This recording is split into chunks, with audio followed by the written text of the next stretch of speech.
नमस्कार शेतकरी मित्रांनो, सहाय्यक कृषी अधिकारी फेसबुक पेजवर सर्वांचं मनपूर्वक स्वागत। आज आपल्याला मार्गदर्शन करण्यासाठी श्री प्रदीप पाटील साहेब, कृषी उपसंचालक माननीय बाळासाहेब ठाकरे, कृषी व्यवसाय व ग्रामीण परिवर्तन प्रकल्प म्हणजे स्मार्ट प्रकल्प हे इथे उपस्थित झालेले आहेत। सर, आपलं मनपूर्वक स्वागत। नमस्कार सर, आज एक विशेष असा आहे की आज ज्यांनी शेतीविषयी आपल्या अभंगातून शेतकऱ्यांचं प्रबोधन केलं असे संत सावता महाराज यांची पुण्यतिथी आहे। त्यांना अभिवादन करून आपण आज कार्यक्रम सुरू करूयात। तर मी आपल्याला विनंती करतो की उपस्थित शेतकऱ्यांना आपण मार्गदर्शन करावे। नक्की, धन्यवाद।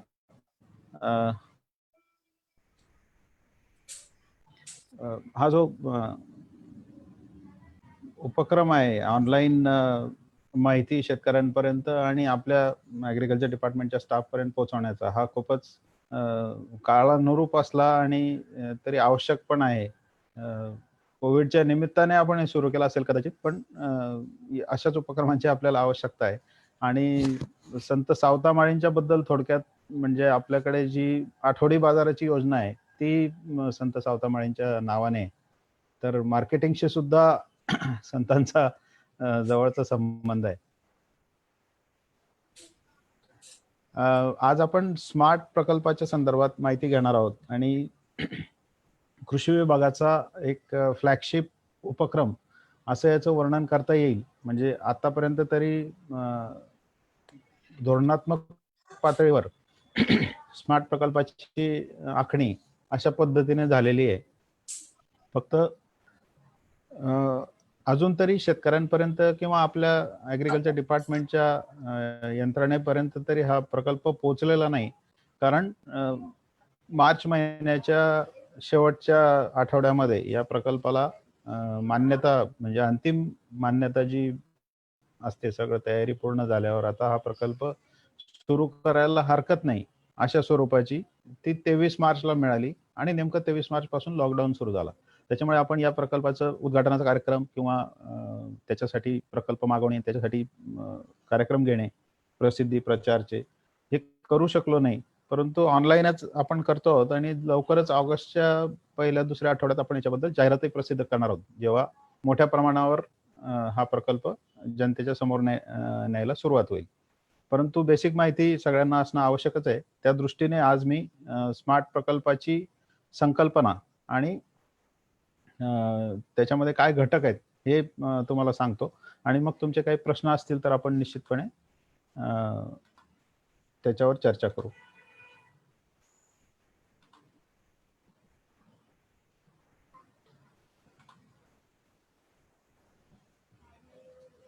तर माननीय बाळासाहेब ठाकरेंच्या नावाने सुरू होत असलेला हा प्रकल्प, माननीय बाळासाहेब ठाकरे कृषी व्यवसाय व ग्रामीण परिवर्तन, आता याचं स्मार्ट कसं झालं हा प्रश्न कदाचित तुम्हाला पडला असेल, तर हा प्रकल्पाचं नाव आधी state of Maharashtra's agri business and rural transformation असं होतं। ते बदलून आपण केलेलं असलं तरी स्मार्ट हे नाव आपण शॉर्ट फॉर्म कायम ठेवलेला आहे। स्मार्ट हा प्रकल्प प्रामुख्याने मूल्यसाखळी विकास या संकल्पनेवर आधारित आहे आणि मूल्यसाखळीचा विचार केला तर मग शेतीविषयक अनेक समस्या सोडवण्यासाठी आपण या प्रकल्पामध्ये उपाययोजना करू शकतो। कारण आपल्याला माहिती आहे की आपण उत्पादकता वाढीसाठी आतापर्यंत प्रयत्न करत आलो आहोत, परंतु एकीकडे उत्पादन वाढलं, उत्पादकता वाढली, उत्पादन वाढलं की बाजारभाव पडतात आणि शेतकऱ्याला नुकसान होतं, म्हणजे जास्त उत्पन्न घेऊन सुद्धा नुकसान होतं आणि कमी उत्पन्न आलं तरी नुकसान होतं। तर याच्यावर कुठेतरी एंड टू एंड उपाययोजना करणं आवश्यक होतं, म्हणून या प्रकल्पाची आखणी केलेली आहे आणि त्याचा गाभा मूल्य साखळी विकास हा आहे।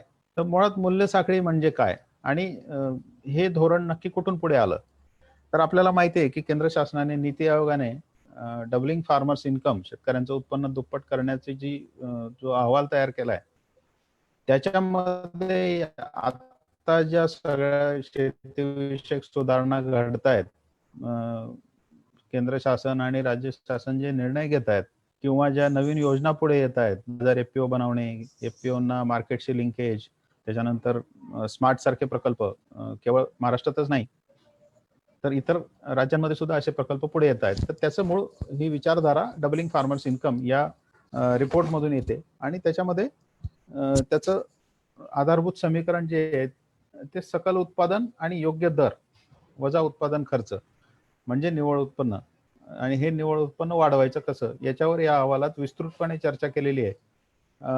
माझी अशी शिफारस राहील की ऑनलाईन सुद्धा याचे सगळे खंड 14 खंड उपलब्ध आहेत. आपल्याला जे रिलेटेड वाटतील ते निश्चितपणे आपण रेफर करावे. खूप चांगली माहिती या अहवालामध्ये दिलेली आहे. आता हे डिटेलमध्ये कुठल्या पिकावर कसा जोर द्यायचा हे कसं अनालिसिस केलंय हे याच्यात दाखवलंय, पण याच्यात मी आता जाणार नाही डिटेल्समध्ये. तर या सुधारणांच्या या रेट्यामध्ये गेल्या महिन्यात केंद्र शासनाने जे 2-3 निर्णय घेतले त्याच्यातले आता आपल्याला मार्केट लिंकेजसाठी आवश्यक असणारे आणि खूप महत्वाचे असे निर्णय आहेत. एक पहिला निर्णय जो झाला तो अत्यावश्यक वस्तू कायद्यामधला बदल.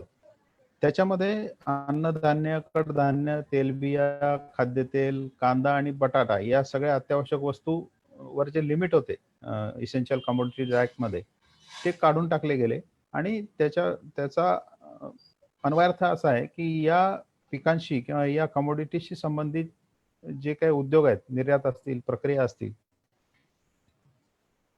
साठवणुकीशी संबंधित असतील, त्यांच्यामध्ये मोठ्या प्रमाणावर गुंतवणूक येईल.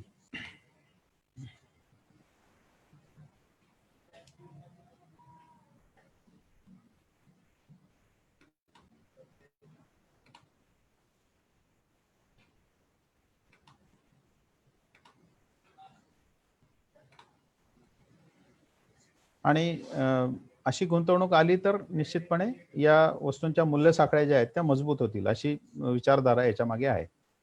दुसरा जो आहे तो राज्यात आणि राज्यांतर्गत मुक्त शेतमाल वाहतूक अध्यादेश.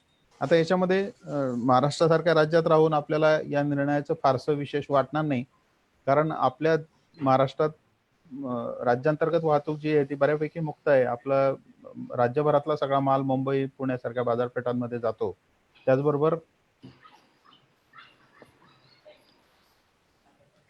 त्याचबरोबर देशाबाहेर आपल्या राज्याबाहेर सुद्धा आपण माल पाठवतो, दिल्लीसारख्या, कलकत्त्यासारख्या बाजारपेठांमध्ये. त्याच्यामुळे आपल्या राज्याच्या कायद्याची याला फारशी अडचण नाही, पण इतर राज्यांमधले कायदे आणि तिथल्या बाजार समित्यांचे मोनोपली याच्यामुळे राज्यांतर्गत जी वाहतूक आहे त्याच्यात अडचणी होत्या आणि केंद्राने हा अध्यादेश काढून त्या अडचणी आता कमी केल्या आहेत. एक भारत एक बाजारपेठ निर्माण करण्याकडे याचा ही पायाभरणी आहे असं म्हणता येईल. तिसरा जो निर्णय आहे तो ज्याच्यावर थेटपणे स्मार्ट सारखे प्रकल्प उभे आहेत तो म्हणजे शेतकऱ्यांना खरेदीदारांशी थेट व्यवहार करण्यास चालना देणारा अध्यादेश.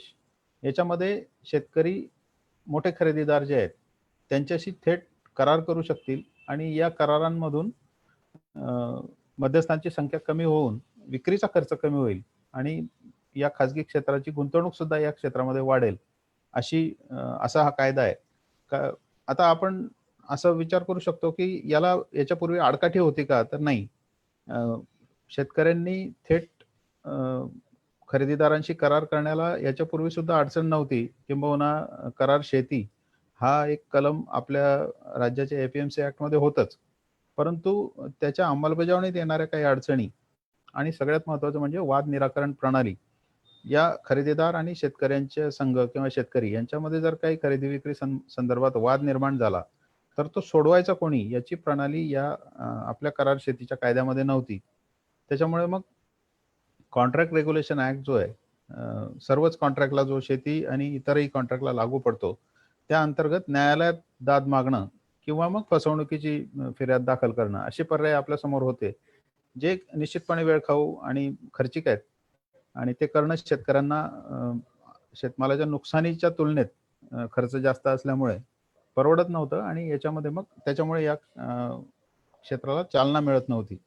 तर हा जो अध्यादेश आहे याच्याने विवाद निराकरण प्रणाली सुद्धा स्थापन होईल आणि शेतकरी निर्धास्तपणे थेट विक्रीचे व्यवहार करू शकतील. मग त्याच्यामध्ये रिजेक्शन, क्वालिटी रिलेटेड मॅटर्स याच्यावर होणारे वाद लवकरात लवकर सुटू शकतील आणि तेवढाच कॉन्फिडन्स खरेदीदारांचाही वाढेल आणि शेतकऱ्यांसोबत करार करायला ते पुढे येतील. असं हे याच्यात अजून एक कलम महत्वाचं आहे की या व्यवहारातली अनिश्चितता जी आहे त्याची जोखीम शेतकऱ्यांच्या ऐवजी खरेदीदारांवर टाकलेली आहे. म्हणजे हा करार पूर्तता व्हावी म्हणून जे काही प्रयत्न करायला पाहिजे ते केवळ शेतकऱ्यांनी करायचे नाही तर खरेदीदाराने सुद्धा करायचे. म्हणजे क्वालिटी चांगली नाही म्हणून रिजेक्शन करणं एवढंच खरेदीदाराचं काम नाही, तर क्वालिटी चांगली येईल म्हणून प्रयत्न करणं हे सुद्धा त्याचं काम आहे आणि ते केलं तरच हा करार यशस्वी होईल. असं दोन्ही बाजूनी जबाबदारी टाकणारा असा हा अध्यादेश आहे आणि याच्याने सुद्धा निश्चितपणे शेतकऱ्यांचा फायदा होणार आहे. आता हे धोरणात्मक बाबी झाल्या. आता मूल्य साखळी म्हणजे नक्की काय हे आपण बघू. मूल्य साखळी हा तसा सोपा विषय आहे की शेतमालाची उत्पादनापासून तर ग्राहकाने त्याचं उपभोग घेईपर्यंत ज्या काही घटना घडतात त्या शेतमालाचं ग्रेडिंग, पॅकिंग होतं, थोडी प्रक्रिया होते, ट्रान्सपोर्ट होतो, स्टोरेज होतो, या सगळ्या गोष्टी आणि त्याच्यात या प्रक्रियेमध्ये शेतमालाची मालकी बदलत जाते, एका घटकाकडून दुसऱ्या घटकाकडे जाते.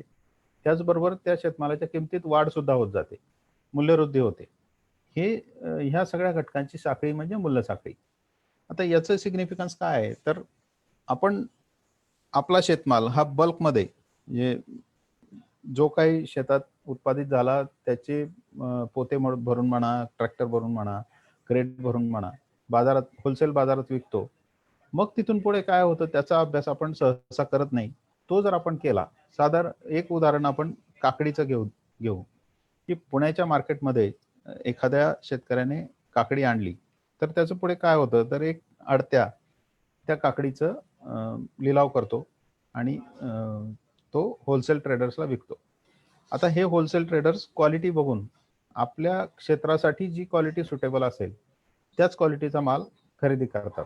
म्हणजे काय तर पुण्यामध्ये तुम्ही कोणी आला असाल तर डेक्कनच्या चितळे बंधूच्या पाठीमागे एक भाजीपाल्याचं मार्केट आहे.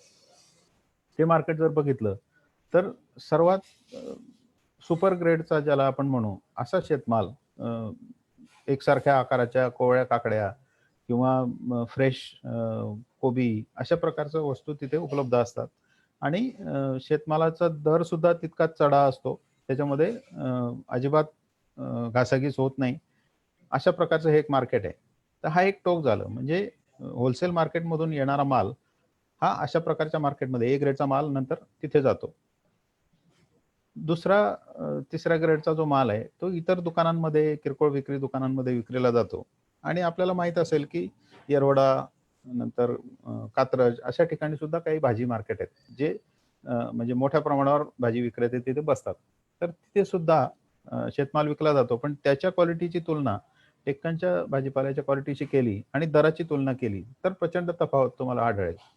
त्यात सुद्धा येरवड्यासारख्या मार्केटमध्ये त्या मार्केटमध्ये सकाळी माल आल्यानंतर विकत घ्यायला येणारे गिराईक आणि संध्याकाळी येणारे गिराईक याच्यामध्ये फरक असतो. सगळ्यात शेवटी येणारं गिराईक हे कमी दरात माल घ्यायला येणारं म्हणजे थोडा वाकडा तिकडा असला तरी चालेल, पण दर कमी पाहिजे अशा प्रकारचं असतं. सकाळी येणारे दर द्यायला तयार असतात, क्वालिटी चांगली पाहिजे असते. तर शेतमालाची ही मूल्य साखळी जर आपण समजून घेतली तर मग आपल्याकडे उपलब्ध असलेला माल कुठल्या बाजारात न्यायचा किंवा ज्या बाजारात न्यायचा आहे त्या बाजारासाठी माल कसा उत्पादित करायचा याचं शिक्षण आपल्याला मिळतं आणि त्याचा अभ्यास म्हणजेच मूल्य साखळीचा अभ्यास. हा करणं इथून पुढे आपल्याला निश्चित गरजेचं आहे आणि स्मार्ट प्रकल्पाची सुरुवात आपण या घटकापासून करणार आहोत की जी काही पीक आपण उत्पादित करत असू किंवा ज्या मालाचा खरेदीदार आपल्याकडे असेल त्याच्या गरजेप्रमाणे आपण मालाच्या उत्पादनासाठी नियोजन करणार आणि मूल्य साखळीचा अभ्यास हा आपला बेसिक असेल. आता मूल्य साखळीच्या अजून डिटेल्समध्ये मी जात नाही, परंतु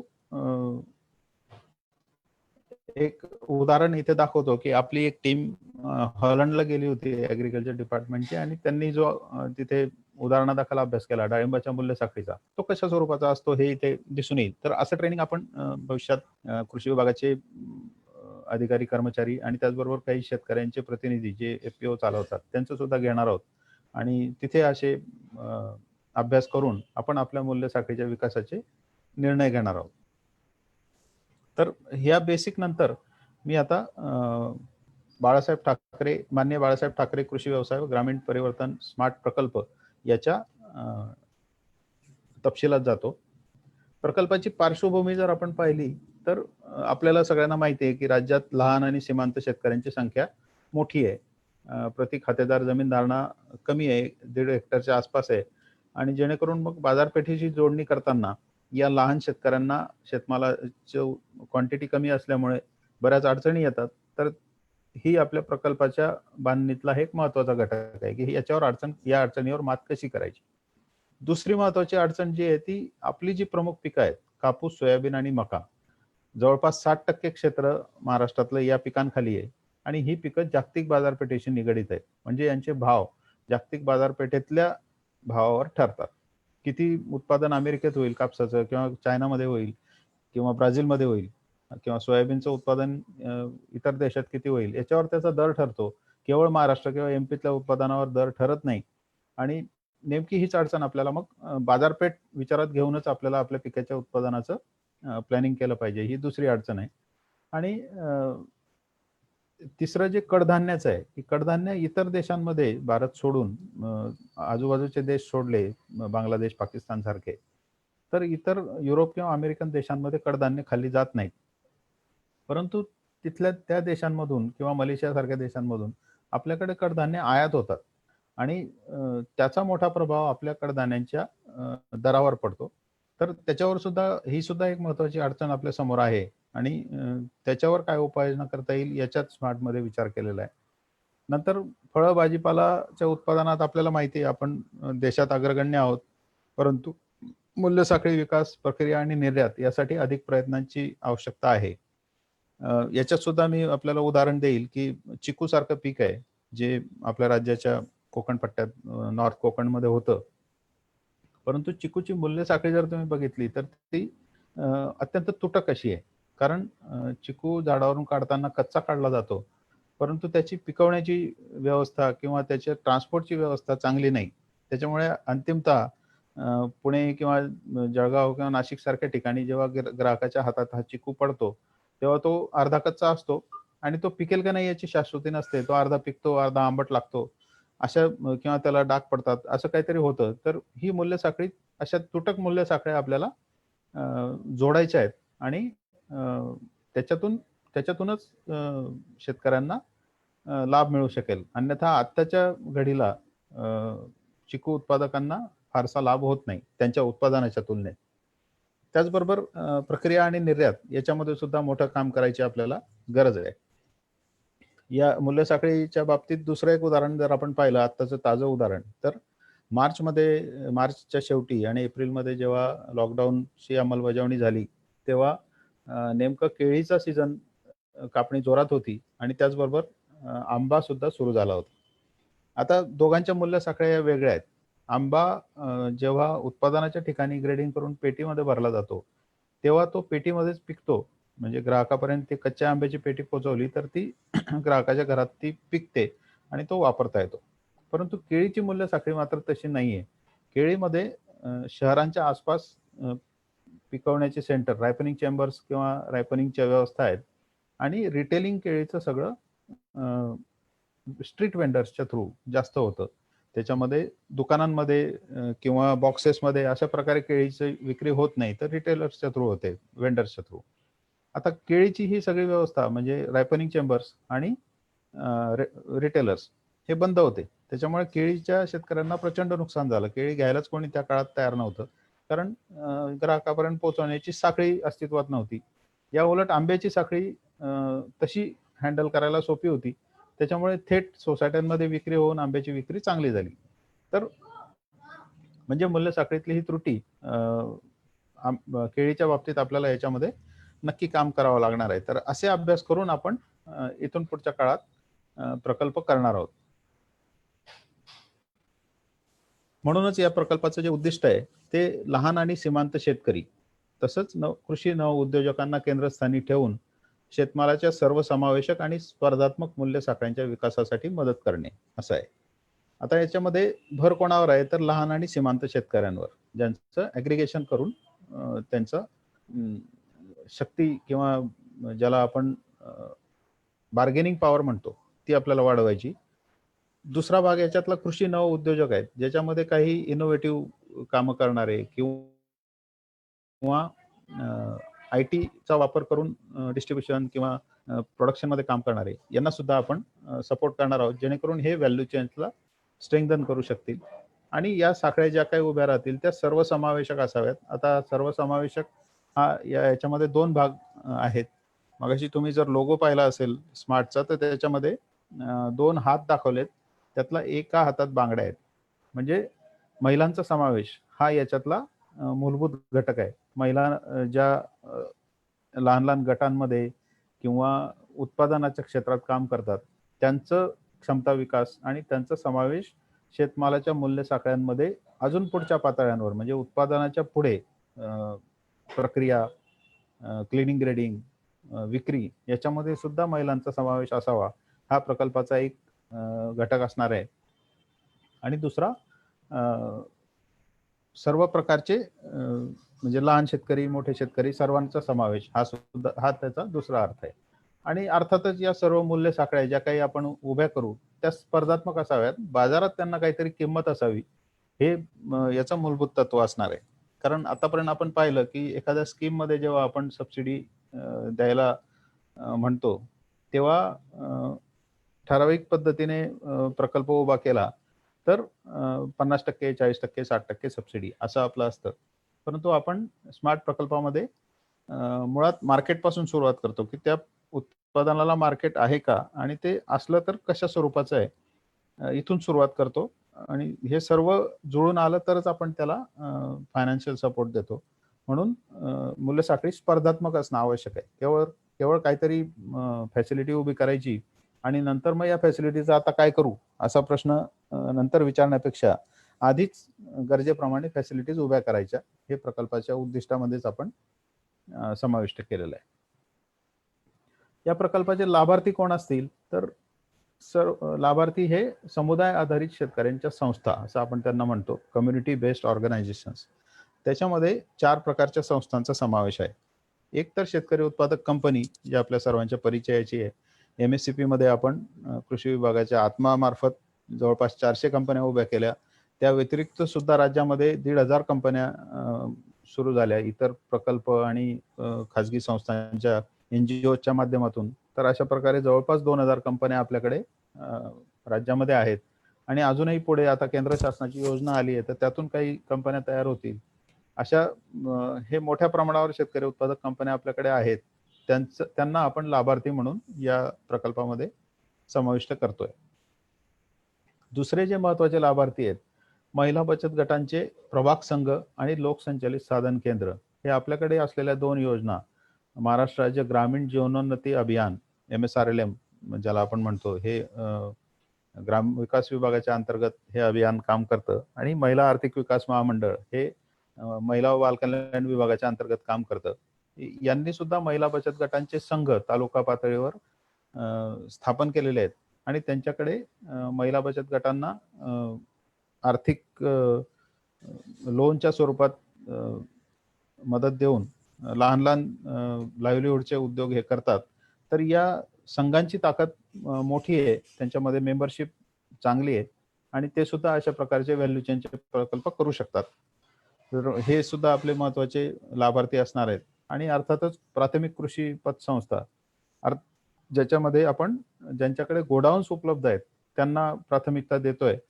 आणि वेअरहाऊसिंग मध्ये म्हणजे तयार झालेल्या मालाचं स्टोरेज आणि त्याच्या अगेन्स्ट लोन याच्यामध्ये या संस्था काम करतील. तर असे 4 महत्त्वाचे प्रकार आपण याच्यामध्ये समाविष्ट केलेले आहेत. याच्या बरोबरीने आत्मा अंतर्गत स्थापन झालेले जे गट आहेत त्यांचा सुद्धा समावेश आपण करतोय. तो या अटीवर करतोय की या गटांनी एकापेक्षा जास्त गटांनी एकत्र येऊन मग शेतकरी उत्पादक स्थापन करावी, शेतकरी उत्पादक कंपनी स्थापन करावी आणि मग प्रकल्पाचा लाभ घ्यावा, ज्याच्यासाठी आपण त्याला सपोर्ट करणार आहोत. की शेतकरी उत्पादक कंपनी स्थापन करण्यासाठी जो काही मदत लागेल ती सुद्धा प्रकल्पामधून किंवा आता आपल्याला केंद्र शासनाच्या योजनेतूनही घेता येईल. तर असे हे 5 घटक आपले लाभार्थी असतील. इंडिव्हिज्युअल लाभार्थ्याला या प्रकल्पामधून मदत मिळणार नाहीये. तो कुठल्या तरी गटाचा सदस्य असेल तरच मदत मिळेल.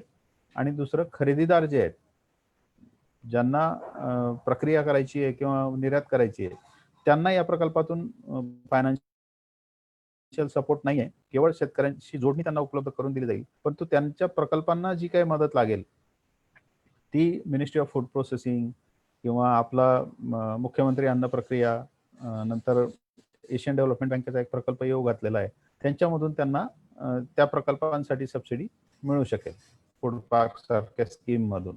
तर अशी या प्रकल्पाची ही योजना आहे. एकूण 2100 कोटी रुपयाचा हा खर्चाचा हा प्रकल्प आहे, जो 7 वर्ष चालणार आहे, चालू वर्षापासून तर 2026-27 पर्यंत.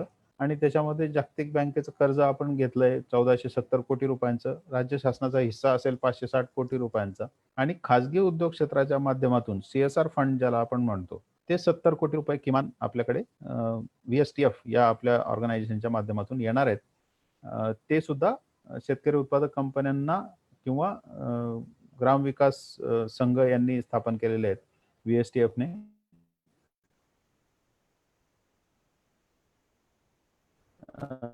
त्यांच्या फॅसिलिटीजसाठी किंवा त्यांच्या प्रशिक्षणासाठी वापरले जातील. तर अशा रीतीने खाजगी उद्योग क्षेत्राचा सुद्धा सहभाग या प्रकल्पामध्ये पहिल्यांदाच एखाद्या सरकारी प्रकल्पात खाजगी उद्योग क्षेत्राचा सहभाग ठेवलेला आहे.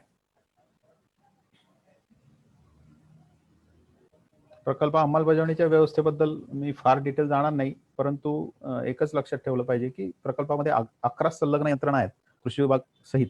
तर त्या सर्वांचा समावेश याच्यामध्ये असणारच आहे. त्याचबरोबर विभागीय स्तरावर आपल्याकडे रिजनल इम्प्लिमेंटेशन युनिट असतील, जे लवकरच स्थापन होतील विभागीय कृषी सहसंचालक यांच्या अधीनस्थ. आणि जिल्हा स्तरावर जिल्हा अधीक्षक कृषी अधिकारी यांच्या अधीनस्थ एक डिस्ट्रिक्ट इम्प्लिमेंटेशन युनिट असेल, जे प्रकल्पांच्या अंमलबजावणीचं सगळं जिल्हा स्तरावरचं काम बघेल. 11 विभाग जे आहेत ते आपण जर बघितले तर कृषीशी संबंधित सर्व गोष्टींचा समावेश याच्यामध्ये आहे. आत्मा संचालनालय कृषी विभाग हा नोडल विभाग आहे आणि नोडल विभागाच्या वतीने आत्मा संचालनालय या प्रकल्पाची अंमलबजावणी राज्यात करेल. या अंतर्गत आत्माची जी काही यंत्रणा आपल्या राज्यामध्ये आहे तिचं बळकटीकरण सुद्धा अपेक्षित आहे. ग्राम विकास विभागाच्या 2 यंत्रणा याच्यामध्ये आहेत. MSRLM चा उल्लेख मी मगाशी केला, आणि VSTF ग्राम सामाजिक परिवर्तन फाउंडेशन यांचं मराठवाडा आणि विदर्भात बरंच काम आहे. तर आणि CSRच्या माध्यमातून हे काम करतात ग्राम विकासाचं. तर ही यंत्रणा सुद्धा आपल्या प्रकल्पामध्ये अंमलबजावणी यंत्रणा म्हणून समाविष्ट आहे. पशुसंवर्धन विभाग याच्यामध्ये आहे. पशुसंवर्धनाचे शेळीपालन आणि बॅकयार्ड पोल्ट्री असे 2च घटक या प्रकल्पामध्ये ठेवलेले आहेत. तर त्यांची अंमलबजावणी पशुसंवर्धन आयुक्तालयाकडून केली जाईल. पणन विभागाच्या 4 यंत्रणा याच्यामध्ये आहेत. पणन संचालनालय आहे, महाराष्ट्र कृषी पणन मंडळ आहे, नंतर महाराष्ट्र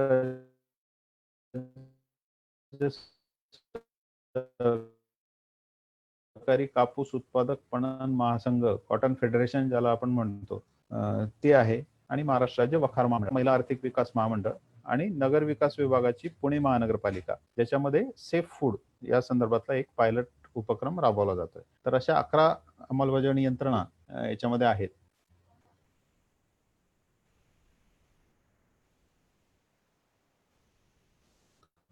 प्रकल्पाचे प्रमुख घटक 4 आहेत.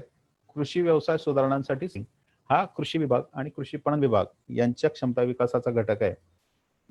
जेणेकरून जी काही आता मार्केटिंगशी संदर्भातली कामं किंवा जे चॅलेंजेस आपल्या समोर आहेत त्यांना तोंड देण्यासाठी कृषी विभागाची संस्थात्मक क्षमता आहे का, आपल्या मनुष्यबळाची क्षमता आहे का, याचा अभ्यास करून आपले उद्दिष्ट कुठली आणि आपल्या मनुष्यबळाची क्षमता किती याचा तुलनात्मक अभ्यास आणि ही क्षमता वृद्धी करण्यासाठी काय करावं लागेल याचा अहवाल एक संस्था आपल्याला तयार करून देईल. ती सल्लागार संस्था आम्ही आता नेमलेली आहे. हा अहवाल देईल. त्यामध्ये कृषी विभागाच्या आणि शेतकऱ्यांच्या अनेक स्तरावर मुलाखती किंवा माहिती गोळा करून ते अभ्यास करतील, आणि त्यातून आपल्याला मग पुढची दिशा कशी असेल, म्हणजे मनुष्यबळाचा योग्य वापर कसा करता येईल किंवा प्रशिक्षण कुठलं दिलं पाहिजे, हे सगळं त्या अहवालामध्ये येईल. हीच गोष्ट आपण पणन विभागासाठी सुद्धा करणार आहोत. आणि या दोन्ही आणि याच्यामध्ये पुन्हा पॉलिसीचे काही इनपुट असतील, की पॉलिसीमध्ये काही बदल हवा असेल, तर तो काय असला पाहिजे आणि स्थापन करणार आहोत राज्य स्तरावर. तर ही एक आणि याच्यामध्ये सगळ्यात महत्त्वाचा जो भाग आहे तो शेवटचा घटक आहे स्टुअर्डशिप काउन्सिलची स्थापना. आता ही स्टुअर्डशिप काउन्सिल म्हणजे काय, तर प्रत्येक पिकासाठी किंवा पीक गटासाठी म्हणजे कडधान्य म्हणा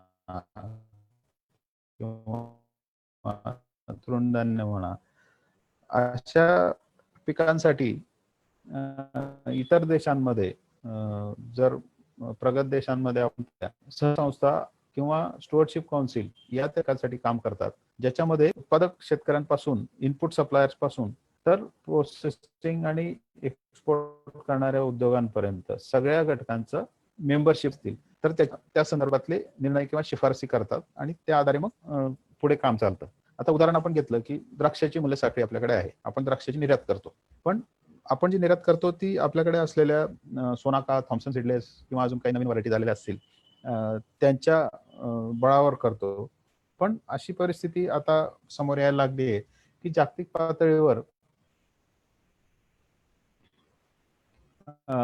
या संदर्भातले जे प्रेफरन्सेस आहेत ते बदलायला लागले, की व्हरायटी थोडी वेगळी पाहिजे किंवा त्याच्यातले काही कॅरेक्टर्स, आंबटपणा किती असावा, गोडी किती असावी, त्याची लांबी किती असावी, प्रत्येक घडाची म्हणा किंवा इतर अनेक स्टँडर्ड्स, हे जागतिक पातळीवरचे प्रेफरन्सेस बदलत चाललेत.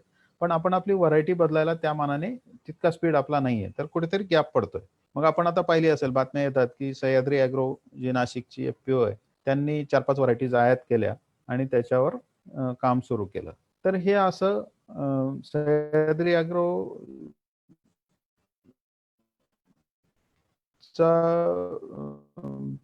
बळ चांगला असल्यामुळे सह्याद्री ॲग्रो करू शकली, परंतु इतर पिकांच्या बाबतीत असं होईलच याची काही गॅरंटी नाही. तर ते होणं सुलभ व्हावं म्हणून आपण प्रत्येक महत्वाच्या पिकांच्या गटांसाठी स्टुअर्डशिप, मग हे स्टुअर्डशिप काउन्सिल स्वतंत्रपणे कार्यरत राहतील अशी अपेक्षा आहे. म्हणजे हे स्टुअर्डशिप काउन्सिल आपल्या पिकांच्या जे काही लाभधारक आहेत, इनपुट सप्लायर्स पासून तर एक्सपोर्टर्स पर्यंत, यांच्यासाठी काही ट्रेनिंग म्हणा किंवा काही सपोर्ट सर्व्हिसेस देतील, त्यातून त्यांची कमाई होईल आणि त्यातून मग या स्टुअर्डशिप काउन्सिल कायमस्वरूपी चालतील. अशा प्रकारची रचना आपण याची करतोय. म्हणजे प्रकल्प 7 वर्षात संपला आणि स्टुअर्डशिप काउन्सिल बंद झाली असं व्हायला नको, म्हणून याचं प्लॅनिंग अशा पद्धतीने करतोय. तर हा पहिला घटक झाला, ज्याच्यामध्ये आपण कृषी आणि पणन विभागाच्या संस्थात्मक सुधारणांवर भर देणार आहोत. आणि याच्यामध्ये स्टाफ मॅनेजमेंटवर सुद्धा मोठा भर आहे, की आपल्याकडे काही प्रत्येक पातळीवर काही स्पेशलिस्ट MSc PhD झालेले अधिकारी उपलब्ध आहेत, परंतु त्यांचा वापर आपण त्या क्षमतेप्रमाणे करतोच असं नाही. तो कसा करता येईल, त्याच्यासाठी एक प्लॅन याच्यामध्ये बनणार आहे आणि त्याच्यासाठी आवश्यक क्षमता विकासाची काही कामं असतील तर ते सुद्धा आपण याच्यामध्ये करणार आहोत. पुढच्या 3 वर्षात 100% गरजेनुरूप प्रशिक्षण देण्याचा कार्यक्रम याच्यामध्ये समाविष्ट आहे आणि त्याच्यासाठी आपण केवळ वनामती, रामेती आणि राज्यातल्या संस्था यांच्याबरोबरच देशातल्या इतर आघाडीच्या संस्था, IIT, IIM सारख्या आणि नियाम हैदराबाद, नियाम जयपूर याच्यासारख्या संस्था आणि त्याचबरोबर परदेशातल्या काही संस्थांबरोबर सुद्धा आपली बोलणी चालू आहे. United states department of agriculture मधल्या काही संस्था आहेत, की ज्या ॲग्रिकल्चर मार्केटिंग, ॲग्रिकल्चर स्टॅटिस्टिक्स याच्यावर चांगलं काम करतात. त्यांचं एक्सपर्टाईज आपण इथे आणणार आहोत. नंतर हॉलंडमध्ये VHL युनिव्हर्सिटी किंवा आता अमेरिकेतल्या 1-2 युनिव्हर्सिटीज बरोबर आपलं बोलणं चालू आहे, की ज्याच्यातून आपण नीड बेस्ड आपल्याला त्यांचे तज्ज्ञ किंवा आपले काही लोक तिथे प्रशिक्षणाला पाठवणे, अशा प्रकारचे कामं पुढच्या 3 वर्षात होणार आहेत प्रकल्पाच्या अंतर्गत. दुसरा जो घटक आहे, जो सगळ्यात मोठा घटक आहे प्रकल्पातला, तो मार्केट ॲक्सेसचा. कृषी व संलग्न व्यवसाय वृद्धीसाठी व व्यापक बाजारपेठ प्रवेशासाठी मार्केटशी जोडण्यासाठी जे सहाय्य लागेल ते या उपघटकांमध्ये उपलब्ध आहे. आता याच्यामध्ये पहिला जो आहे तो थेट मार्केट लिंकेजसाठी सपोर्ट आहे. त्याच्यामध्ये 2 प्रकार आहेत जे आपण पुढे बघणार आहोत. एक प्रॉडक्टिव्ह पार्टनरशिप आणि दुसरा मार्केट ॲक्सेस प्लॅन. त्याचे डिटेल्स आपण पुढे बघू. नंतर नाविन्यपूर्ण भागीदारी आहेत. इनोव्हेटिव्ह काही प्रोजेक्ट कोणाला करायचा असेल, आता crop area assessment, yield assessment, त्याच्यानंतर कीड रोगाची कुठे प्रादुर्भाव होत असेल तर त्याचा अंदाज, अशा याच्यासाठी सॅटेलाइटचा वापर किंवा ड्रोनचा वापर, अशा काही टेक्नॉलॉजीज पुढे आल्या आहेत. त्याच्यानंतर प्रोसेसिंगमध्ये, मार्केटिंगमध्ये अनेक टेक्नॉलॉजीज पुढे आल्या आहेत. तर त्या आपल्या व्हॅल्यू चेनमध्ये सपोर्टिंग असतील तर त्यांना आपण या नाविन्यपूर्ण भागीदारांमध्ये आपण सपोर्ट करणार आहोत. नंतर priority investment in public infrastructure. आता याच्यामध्ये 2 गोष्टी आहेत. एक तर महाराष्ट्र राज्य कृषी पणन मंडळ जे आहे ते निर्यातीसाठी काम करतं. निर्यात सुलभ व्हावी राज्यातून म्हणून, शेतमालाची निर्यात सुलभ व्हावी म्हणून ज्या काही फॅसिलिटीज लागतील, बंदराजवळ म्हणा किंवा उत्पादन केंद्राजवळ म्हणा, त्या महाराष्ट्र राज्य कृषी पणन मंडळाच्या मार्फत उभ्या करण्यासाठी या प्रकल्पातून काही सहाय्य केलं जाईल. आणि दुसरा एक महत्वाचा प्रकल्प कापूस पिकासाठी आहे, जो कॉटन फेडरेशन राबवणार आहे. त्याचे डिटेल्स सुद्धा आपण पुढे बघू. तो कापसाचं उत्पादन आणि विक्री व्यवस्था याच्यामध्ये काम करणार आहे. तो एक महत्वाचा उपघटक याच्यामध्ये आहे. नंतर क्षमता विकासाचा कार्यक्रम आहे. जे काही सहभागी संस्था आपल्याकडे शेतकऱ्यांच्या संस्था येतील त्यांच्या क्षमता विकास करण्यासाठी आपण एक स्वतंत्र तरतूद ठेवलेली आहे. त्याच्यानंतर कृषी उद्योजक जे मूल्य साखळीमध्ये महत्वाचं काम करतात, प्रक्रिया म्हणा किंवा विक्रीमध्ये, त्यांना टेक्निकल सपोर्ट, याच्यामध्ये आपण सबसिडी देणार नाही परंतु टेक्निकल सपोर्ट देऊ. जो डीपीआर तयार करणे किंवा मार्केटचा अभ्यास करणे याच्यासाठी असेल, आणि फायनान्शियल सपोर्ट या लोकांना दुसऱ्या योजनेमधून मिळू शकेल, याच्यातून कन्व्हर्जन्स मधून. नंतर मगाशी मी उल्लेख केला पथदर्शी शहरी अन्न पुरवठा व्यवस्था. याच्यामध्ये पुणे शहराची आपण निवड केलेली आहे, ज्याच्यामध्ये रेसिड्यू फ्री शेतमाल आणि ऑर्गॅनिक शेतमाल याची विक्री इतर शेतमालाच्या बरोबरीने रिलायन्स सारख्या संस्था आणि आपले शेतमाल आठवडी बाजार जे आहेत त्यांच्या माध्यमातून केली जाईल. आणि शहरी भागातल्या ग्राहकांची जनजागृती की रेसिड्यू फ्री शेतमाल कसा चांगला आहे किंवा ऑर्गॅनिक माल तुम्ही का घेतला पाहिजे याबद्दलची जनजागृती विविध माध्यमातून केली जाईल. असा एक छोटासा प्रकल्प आहे आणि याला रिस्पॉन्स चांगला मिळाला तर हा राज्याच्या इतर शहरांमध्ये त्याचा विस्तार केला जाईल. आणि सगळ्यात याच्यातला एक महत्वाचा घटक जो आहे तो ऍक्सेस टू फायनान्स किंवा पतपुरवठा संधी वृद्धी. आता याच्यामध्ये शेतकरी उत्पादक कंपन्यांसारख्या घटकांना बँकेकडून लोन मिळायला बरीच अडचण जाते, ती सोडवण्यासाठी आपण याच्यामध्ये काम करणार आहोत. नक्की काय काम करणार आहोत ते आपण पुढच्या डिटेल स्लाइड मध्ये बघू. आणि तिसरा जो महत्वाचा घटक आहे तो रिस्क मिटिगेशनच्या संदर्भातला आहे, ज्याच्यामध्ये एकतर मार्केटिंगमध्ये आपल्याला प्राइस फोरकास्ट किंवा निर्णय घेण्यासाठी जी माहिती लागते 2 वेळेला. एक तर पेरणीच्या वेळेला आपल्याला जेव्हा पेरणीचा निर्णय घ्यायचा असतो तेव्हा कुठलं पीक पेरावं किंवा कुठलं कॉम्बिनेशन असावं, कुठल्या पिकाला या सीझनमध्ये भाव चांगला असेल या संदर्भातली माहिती शेतकऱ्यांना मिळणं आवश्यक आहे.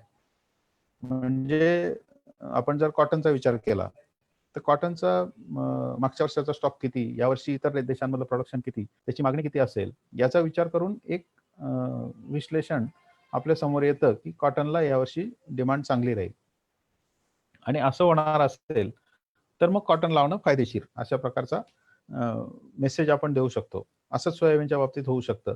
तर आणि फ्युचर्सचे जे रेट्स आहेत ते सुद्धा याच्यामध्ये विचारात घेतले जातात. तर अशी सर्व्हिस कृषी विभागामार्फत शेतकऱ्यांना दिली जावी, एक तर पेरणीच्या वेळेला आणि दुसरी कापणीच्या वेळेला, जेव्हा मालाची विक्री करावी की त्याला गोडाऊनमध्ये ठेवून थोडे दिवस वाट बघावी, अशा स्वरूपाचा सल्ला. या 2 प्रकारचे सल्ले देण्यासाठी एक मार्केट इंटेलिजन्स सर्व्हिस आपण सुरू करणार आहोत कृषी विभागाच्या अंतर्गत. आणि ती सुद्धा प्रकल्प संपल्यानंतर सुद्धा कायमस्वरूपी कार्यरत राहील अशी रचना त्याची असणार आहे.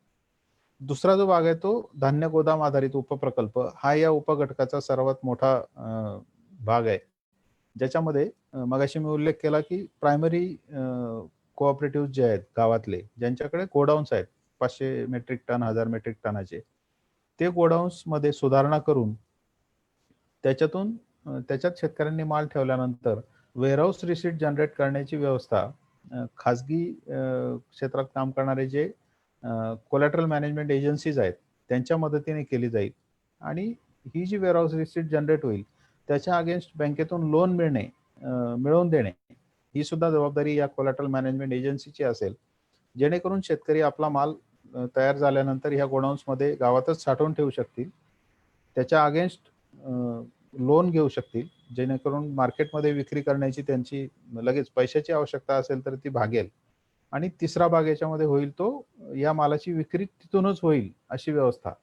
म्हणजे अदरवाईज आपण गोडाऊन मध्ये माल ठेवला तर तो काढून आपल्याला परत एपीएमसी मध्ये न्यावा लागतो.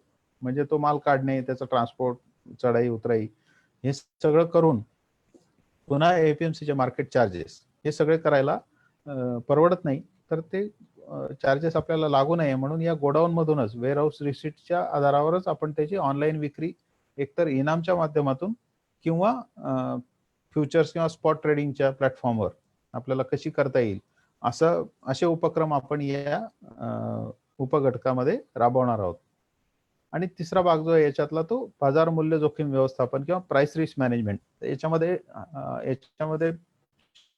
शेतकऱ्यांपेक्षा राज्याने करण्याच्या गोष्टी जास्त आहे. की आपल्याला माहिती आहे की राज्य शासन बरेचदा कांदा, तूर अशा काही वस्तू खरेदी करतात किंवा आपल्या रेशन सिस्टीमसाठी आपण गहू, तांदूळ खरेदी केलेला असतो. आपल्या राज्यात कमी होतो, परंतु तुरीची खरेदी आपल्या राज्याने काही वर्षापूर्वी मोठ्या प्रमाणात केली. अजूनही आपण कापूस खरेदी करतो. एकदा हा कापूस खरेदी केल्यावर राज्य शासनाला त्याच्यात तोटा होण्याचा संभव असतो की आपण एमएसपी वर हा माल घेतला आणि नंतर बाजारभाव मुळातच पडलेले असतात, म्हणूनच तो एमएसपी वर घ्यावा लागतो. मग नंतर तो मार्केटमध्ये काढला तर इतका मोठा साठा मार्केटमध्ये आल्यावर परत भाव पडतात. तर ही जोखीम राज्य शासनाला असते. ती कशी मॅनेज करता येईल फ्युचर्सच्या माध्यमातून किंवा ऑप्शन्सच्या माध्यमातून याचा अभ्यास आपण याच्यामध्ये करणार आहोत. आणि त्याची व्यवस्था कशी उभी करता येईल राज्य शासनासाठी, जेणेकरून जो काही इन्व्हेस्टमेंट आपल्याला राज्याला याच्यामध्ये करावी लागते ती कमीत कमी कशी करता येईल याचा अभ्यास याच्यामध्ये करणार आहोत. आणि चौथा जो भाग याच्यातला आहे तो प्रकल्प व्यवस्थापनाचा आहे, ज्याच्यामध्ये प्रकल्पासाठी लागणारी जी यंत्रणा आहे, सल्लागार असतील किंवा मनुष्यबळ असेल, त्याच्यावर खर्च याच्यामधून केला जाईल. तर असे हे महत्वाचे घटक आहेत प्रकल्पाचे.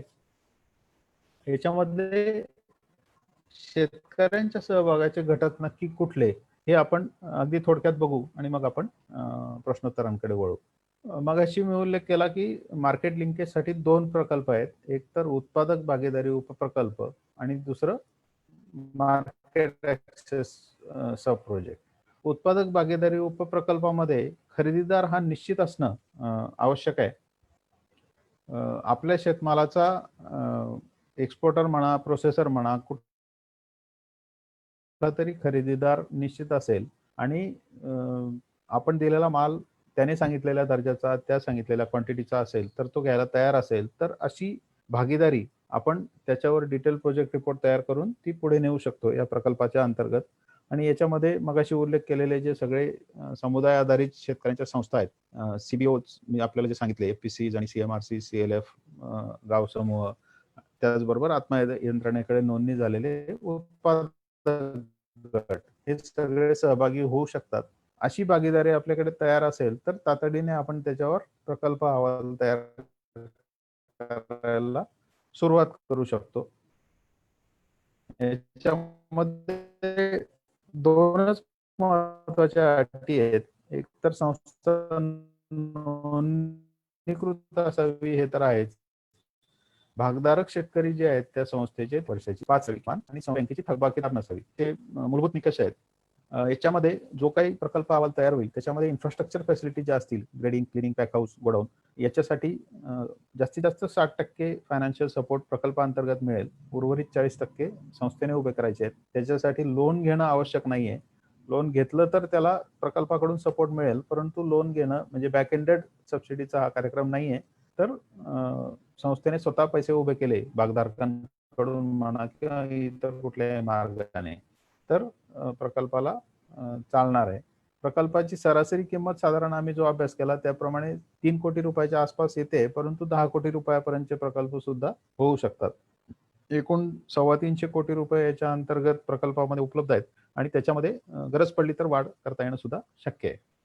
आता कुठल्या गोष्टींसाठी मदत मिळेल तर खरेदीदाराला आवश्यक अशा उत्पादन करण्यासाठी जे काही सहाय्य लागेल, अवजार उपकरणांपासून तर गोडाऊन आणि पोस्ट हार्वेस्टच्या सुविधा या सगळ्या याच्यामध्ये प्रकल्पामध्ये प्रस्तावित करता येतील. त्याच्या व्यतिरिक्त प्रशिक्षणाचा जो भाग आहे तो 100% प्रकल्पाकडून दिला जाईल.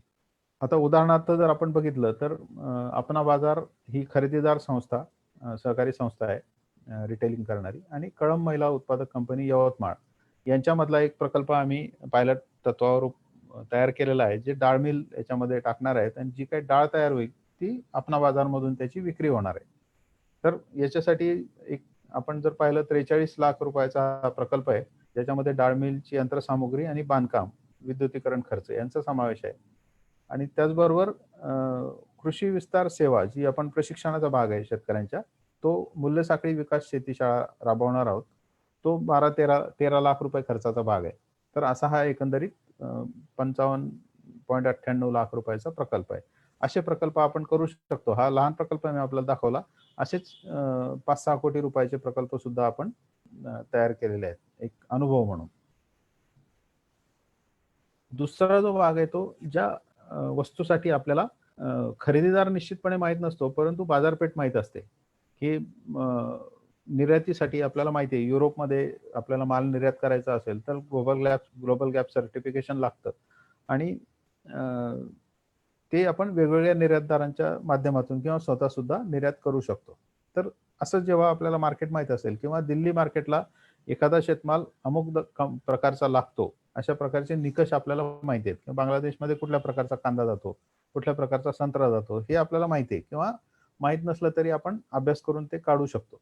तर असं जिथे असेल तिथे आपण मार्केट ऍक्सेस प्लॅन करू शकतो. खरेदीदार अनेक आहेत, परंतु निश्चितपणे माहीत नाही, परंतु बाजारपेठ माहिती आहे. तर त्यासाठी जे काही करावं लागेल ते या उपप्रकल्पाच्या अंतर्गत आपण करू शकतो. लाभार्थी अर्थातच तेच आहेत आणि पात्रतेचे निकष मात्र थोडेसे बदलले आहेत. मार्केट ऍक्सेस प्लॅन हा थोडा प्रोडक्टिव्ह पार्टनरशिप पेक्षा मोठा असेल असं अपेक्षित आहे. म्हणून याच्यामध्ये फळं भाजीपाल्याचे उपप्रकल्प असतील तर किमान लाभार्थी शेतकरी त्या संस्थांचे, एक किंवा अधिक संस्थांचे 750 असावेत किमान, आणि धान्य आधारित उपप्रकल्प असेल तर 2000 असावेत अशी अट आहे. आणि किमान वार्षिक उलाढाल ही 25 लाखाची असावी अशी अट आहे. बाकी सर्व गोष्टी अधिकतम फायनान्शियल सपोर्ट जो आहे तो 60%, बँक लोनची अट नाही. साधारणपणे 2.5 कोटीपासून 10 कोटी रुपयापर्यंतचे प्रकल्प याच्यामध्ये होऊ शकतात. आणि जे काही सपोर्ट प्रोडक्टिव्ह पार्टनरशिपमध्ये उपलब्ध होता, पोस्ट हार्वेस्ट आणि प्रोडक्शन रिलेटेड इन्फ्रास्ट्रक्चर, तो याच्यामध्ये सुद्धा साधारणपणे सारखेचे प्रकल्प आहेत. फक्त फरक एकच आहे की खरेदीदार निश्चित आहे प्रोडक्टिव्ह पार्टनरशिपमध्ये आणि मार्केट ऍक्सेस प्लॅनमध्ये बाजारपेठ निश्चित आहे. हा महत्वाचा फरक आहे. आता या दोन्ही घटकांना सपोर्ट करण्यासाठी म्हणून मगाशी मी आपल्याला दाखवलं की मूल्य साखळी विकास शाळा ही संकल्पना आपण राबवतो आहोत, जी हॉलंडमधल्या VHL युनिव्हर्सिटीच्या कडून आपण आपले काही लोक शिकून आलेत. तर याच्यामध्ये शेती शाळा जी आपण आता राबवतो वेगवेगळ्या पिकांसाठी, त्या शेती शाळेचंच हे एक प्रकारचं एक्सटेन्शन आहे आणि याची सुरुवात ही टेक मार्केट मीट पासून होते, ज्याच्यामध्ये त्या पिकाशी संबंधित सर्व घटक इनपुट पासून तर बायर्स पर्यंत म्हणजे खरेदीदारांपर्यंत हे सगळे एकत्र येतात आणि त्या पिकांच्या गरजांबद्दल चर्चा करतात. तिथून पुढे या पिकाच्या वर काय काम करायचं याची दिशा ठरते टेक मार्केट मीट मध्ये. नंतर काही पीक प्रात्यक्षिका आपण त्याच्या अंतर्गत घेतो, जसं शेती शाळेमध्ये घेतो. या पीक प्रात्यक्षिकांवर आठवड्याला किंवा 15 चर्चा मेंबर शेतकऱ्यांच्या होतात, ज्याच्यामध्ये एक्सपर्ट्स येऊन मार्गदर्शन करतात आणि प्रशिक्षण, अभ्यास दौरे हे सगळे याच्यामध्ये समाविष्ट आहेत. तर अशा प्रकारची ही मूल्य साखळी विकास शाळा प्रत्येक उपप्रकल्पासाठी प्रॉडक्टिव्ह पार्टनरशिप असेल किंवा मार्केट ऍक्सेस प्लॅन असेल याच्यासाठी आपण राबवणार आहोत. तिसरा जो प्रकार आहे तो धान्य गोदाम आधारित प्रकल्पांचा, ज्याच्यामध्ये मगाशी मी सांगितलं की गोडाऊन ज्यांच्याकडे असेल अशी संस्था आपण आधी निवडतोय आणि हे प्रकल्प यशस्वी झाले की प्रकल्पाच्याच पुढच्या टप्प्यामध्ये शेतकरी उत्पादक कंपन्यांना किंवा इतर जे समुदाय आधारित संस्था आहेत त्यांना गोडाऊन उभारणीसाठी परवानगी दिली जाईल. परंतु पहिल्या टप्प्यामध्ये आपण जिथे गोडाऊन्स आहेत सुधारणा करून वापरता येतील त्यांना प्राधान्य देतोय. याच्यामध्ये साठवणूक सुविधा चांगली देणं, सायंटिफिक स्टोरेज आणि गोदाम पावती तिथून तयार करणं आणि त्या पावतीच्या आधारे बँकेकडून लोन आणि जो काही शेतमाल साठवलेला आहे त्याची ऑनलाईन सुलभपणे विक्री, असे 4 घटक याच्यामध्ये राबवले जातील. लाभार्थी संस्था निवडीच्या प्रक्रियेबद्दल आता सगळ्यांना उत्सुकता असेल की स्मार्ट प्रकल्पामध्ये सहभागी कसं व्हायचं.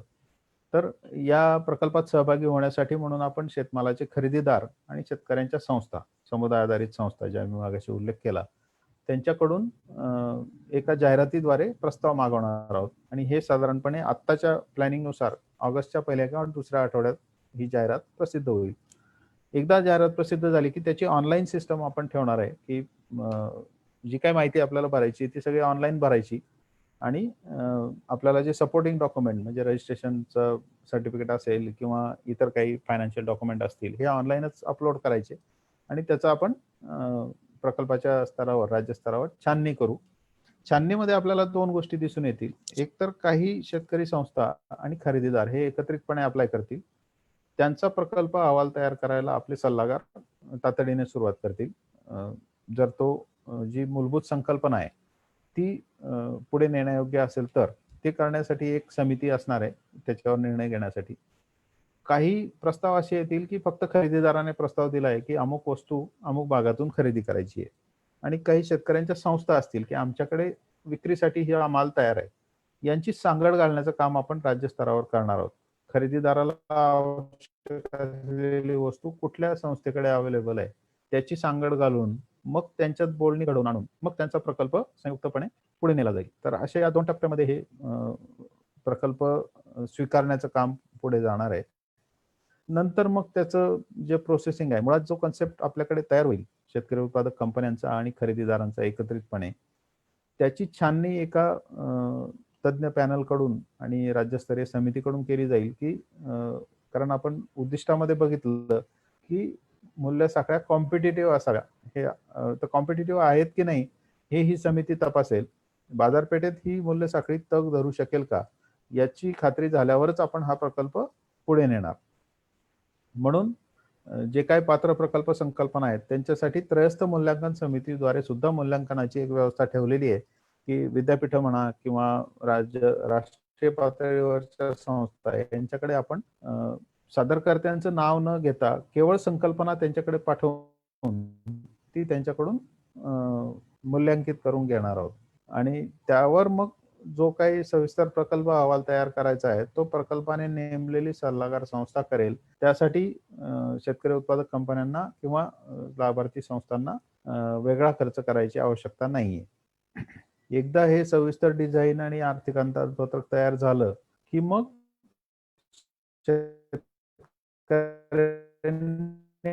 आपला जो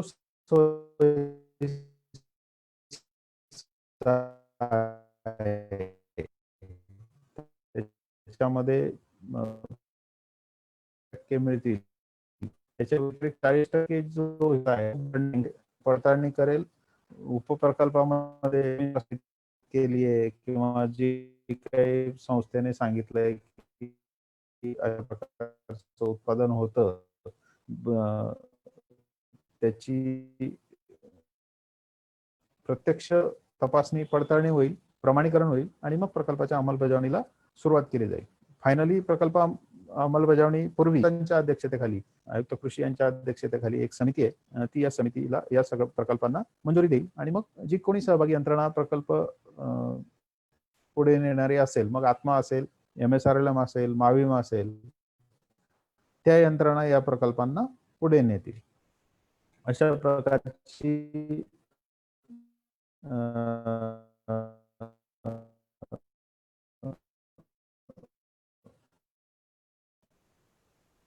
रचना प्रकल्पाच्या अंमलबजावणीची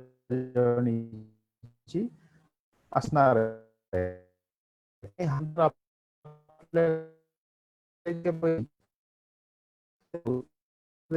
ही जाहिरात परत परत पुढच्या 3 वर्ष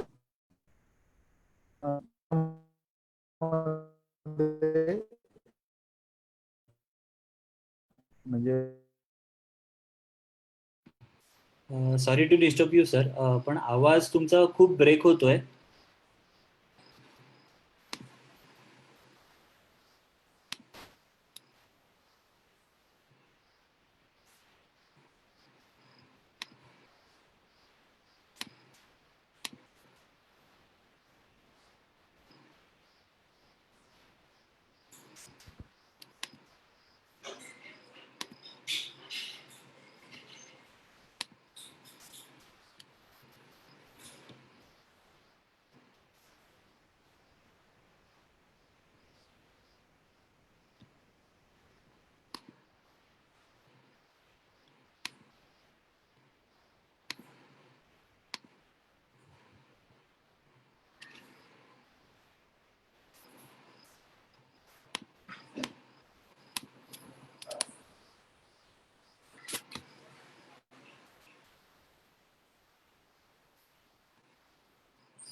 सुखदेव सर, कनेक्शन गेलेलं आहे पाटील साहेबांचं. बरं, एक 2 मिनिट वाट पाहू आपण. हो हो हो.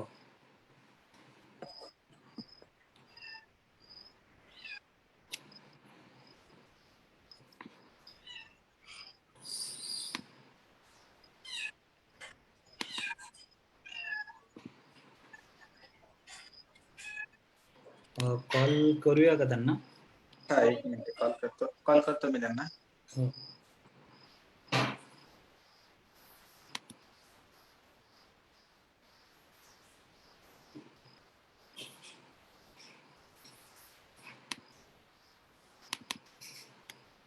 हो, एक 5 मिनिटात संपवतो. दीपक सर झाले कनेक्ट सर. ओके. तर डायरेक्ट शेअर स्क्रीन करू शकतात ते. सर तुमची स्क्रीन हा, शेअर करा पुन्हा. थोडं कनेक्टिव्हिटी डिस्टर्ब झाली होती. हो हो.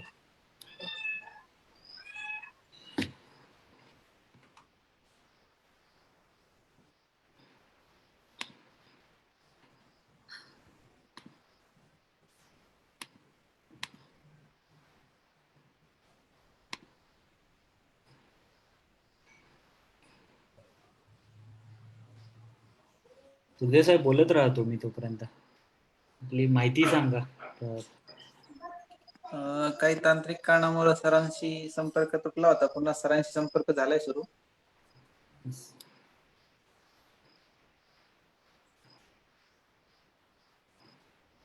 पाटील साहेब, स्क्रीन शेअर झालेली आहे.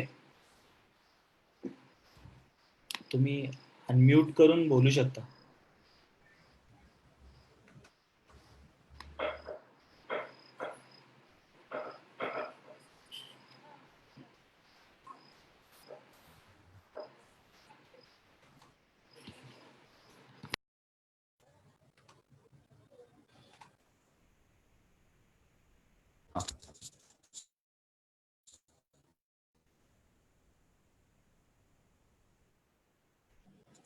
तर प्रकल्प जे आमंत्रणाची प्रक्रिया मी तुम्हाला थोडक्यात सांगितली. प्रकल्प जे आपल्याला अपेक्षित आहेत ते राज्यातल्या सर्व जिल्ह्यांमधून आणि राज्यातल्या सर्व प्रमुख पिकांसाठी अपेक्षित आहेत. याच्यामध्ये कुठलाही जिल्हा वगळलेला नाही. फक्त ऊस आणि दूध या 2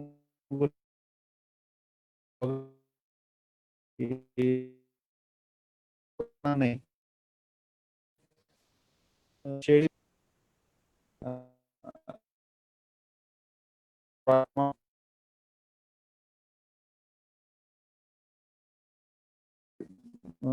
परस कुक्कुटपालन करतात आणि त्या अंड्यांना सुद्धा आता मोठी मागणी बाजारामध्ये आलेली आहे. ते आपण या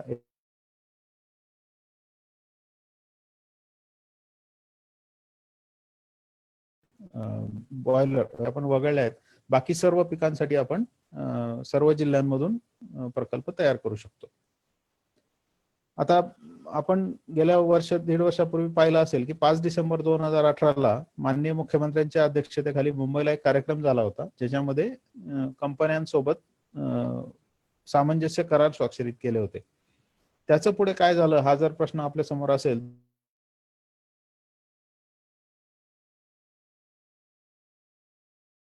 वॉलमार्ट सारख्या होत्या आणि जे काही कडधान्य, कापूस, सोयाबीन यासारख्या पिकांमध्ये या कंपन्या समोर आलेल्या होत्या. ते प्रकल्प आपण पुढे शेतकरी उत्पादक कंपन्यांच्या सोबत त्याचं डिटेलिंग करून ते पुढे नेले आणि 31 प्रकल्प त्याच्यामध्ये साधारण 134 कोटी रुपये खर्चाचे तयार केले.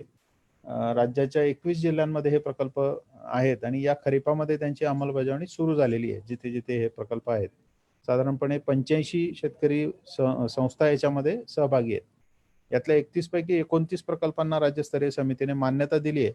तर त्याची अंमलबजावणी आणि त्याच्या व्हॅल्यू चेन डेव्हलपमेंट स्कूल आपण यावर्षी सुरू केलेले आहेत. त्याचे डिटेल्स इथे आहेत, मी डिटेल्समध्ये जात नाही, परंतु एक पायलट म्हणून आपल्याला या प्रकल्पामध्ये कशा प्रकारचे अडचणी येऊ शकतात किंवा कशावर काम केलं पाहिजे याचा चांगला अनुभव राज्यस्तरावर आपल्याला याच्यामध्ये मिळाला आहे.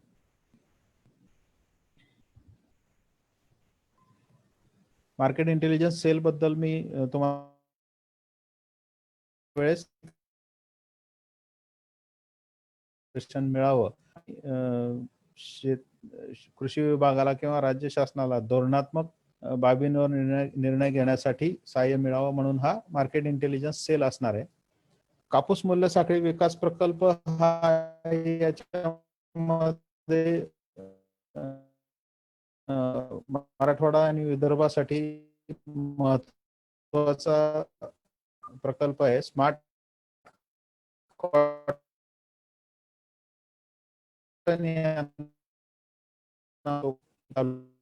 जवळपास 4 लाख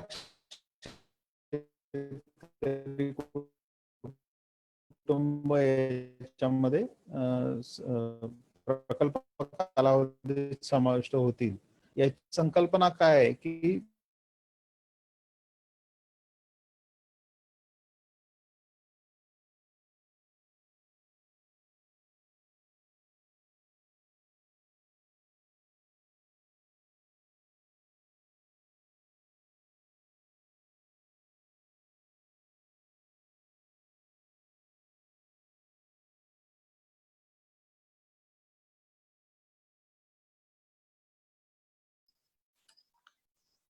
सरांची पुन्हा एकदा आपला संपर्क तुटलेला आहे. हा परत कनेक्ट झालोय. हा सर ठीक आहे, चालेल. हे कॉटनचं थोडं महत्वाचं आहे. ऐकायला येतंय का? थोडं डिस्टर्ब होत आहे, थोडं आवाज अडकत येतोय सर. हा स्क्रीनशेअर करताय. नेटला काहीतरी इश्यू झालाय.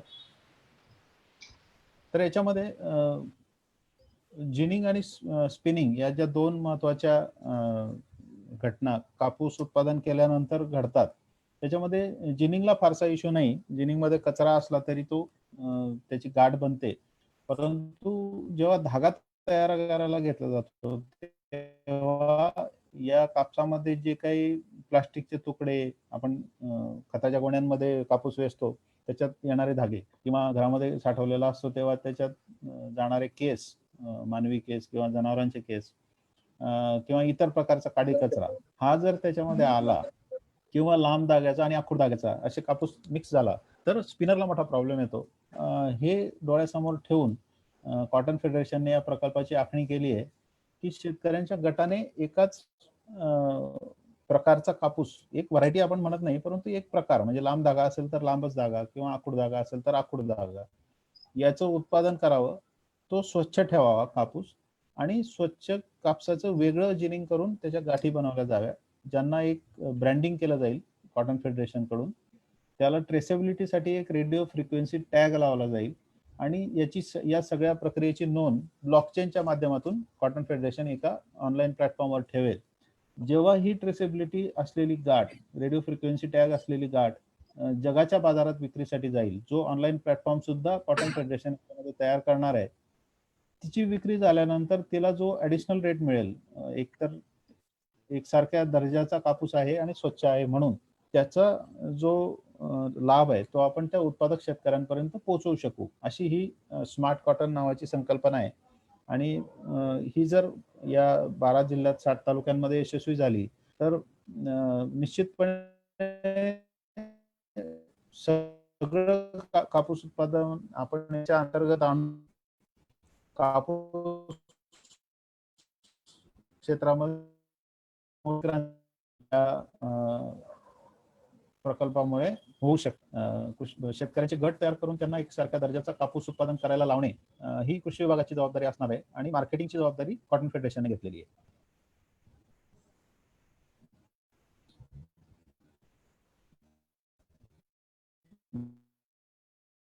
नाविन्यपूर्ण प्रकल्पांबद्दल मी तुम्हाला सांगितलं की नवीन व्हरायटीज सुद्धा आपल्याला याच्यामध्ये आयात करता येतील किंवा काही नवीन टेक्नॉलॉजी अंतर्गत आपण आणू शकू. उद्योजकांना, कृषी उद्योजकांना आपण सहकार्य याच्यामधून ट्रेनिंग म्हणा किंवा डिटेल प्रोजेक्ट रिपोर्ट तयार करणं म्हणा याच्यातून देणार आहोत. आणि ऍक्सेस टू फायनान्स हा शेवटचा घटक मी तुम्हाला थोडक्यात सांगायचा होता. आता आपण बघितलं की केंद्र शासनाने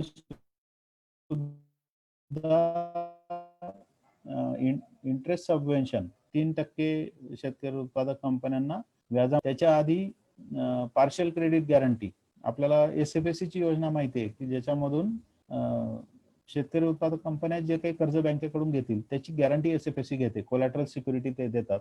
तर परंतु सगळ्या कंपन्यांना ही कोलॅटरल सिक्युरिटी मिळू शकत नाही, त्याच्या अटी काही प्रमाणात पूर्तता करणं कंपन्यांना जड जातं. तर याच्यामध्ये सुलभता आणणं आणि आवश्यकता असेल तर आपण स्वतः म्हणजे राज्य शासन अशा प्रकारची गॅरंटीची व्यवस्था उभी करू शकेल का याचा अभ्यास आपण करणार आहोत. आणि जर तशी गॅरंटीची व्यवस्था उभी केलीच तर आपल्याला IFC इंटरनॅशनल फायनान्स कॉर्पोरेशन जे आहे, वर्ल्ड बँकेचीच एक सिस्टर कन्सर्न आहे, जी याच्यामध्ये आपण जो काही निधी टाकू त्याच्या 10 पट निधी गुंतवायला तयार आहे आणि त्याच्या अंतर्गत आपण शेतकरी उत्पादक कंपन्यांना कर्ज मिळण्यामध्ये सुलभता आणण्यासाठी प्रयत्न करणार आहोत. तर इथून पुढच्या काळात शेतकरी उत्पादक कंपन्यांना कर्ज मिळायला जी अडचण जाते किंवा संचालक मंडळाला आपली वैयक्तिक मालमत्ता गहाण ठेवायला लागते, तसं करावं लागणार नाही आणि प्रकल्पामध्ये गुंतवणूक करायला सुलभ होईल अशा प्रकारे हा कॉम्पोनंट याच्यामध्ये काम करणार आहे.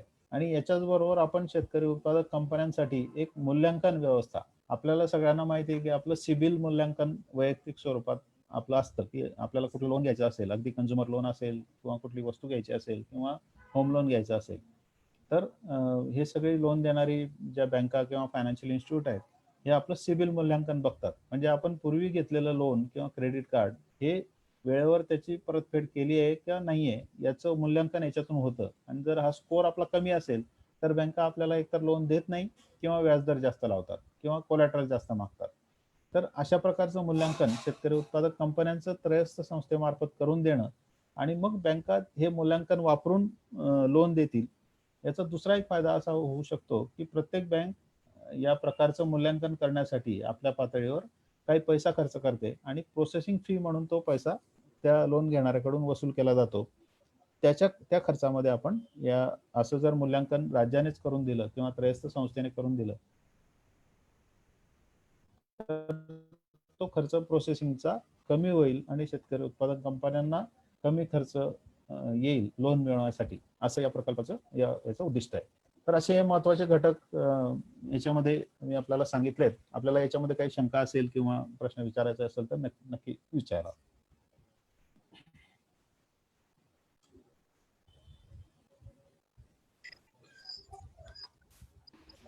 पाटील साहेब तुमचा व्हिडिओ ऑन करू शकाल प्लीज? थँक्यू.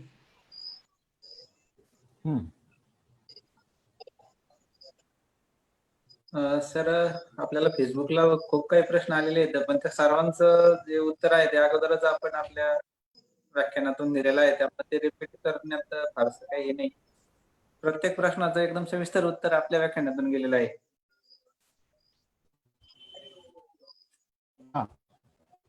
त्याच्यामुळे ते प्रश्न काही इथं वाचून दाखवत नाही आपण. हम्म. खूप सुंदर आणि ओघवत्या भाषेत आपण व्याख्यान दिलं, जे कृषी विभागातील कर्मचाऱ्यासोबत शेतकऱ्यांनाही समजेल इतक्या साध्या सोप्या भाषेत आजचं व्याख्यान झालं. आणि एकूणच प्रकल्प पूर्ण सुरुवातीपासून काय आहे तो सारा समजून सांगितला, त्याबद्दल आपले मनपूर्वक आभार. वेळही खूप झाला, 1 तासापेक्षा धन्यवाद. जास्त सलग व्याख्यान चालू झालं राहिलं आपलं. आपण इथं थांबूयात. धन्यवाद सर.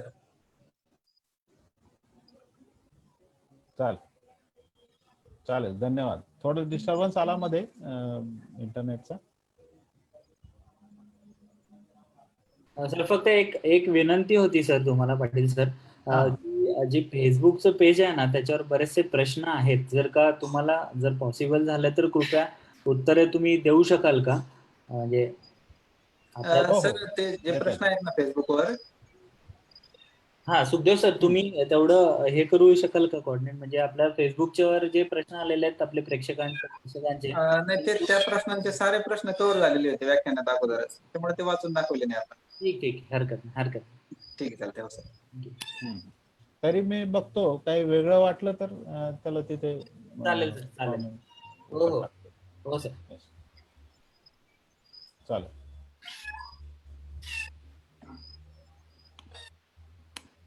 ठीक आहे मग, धन्यवाद.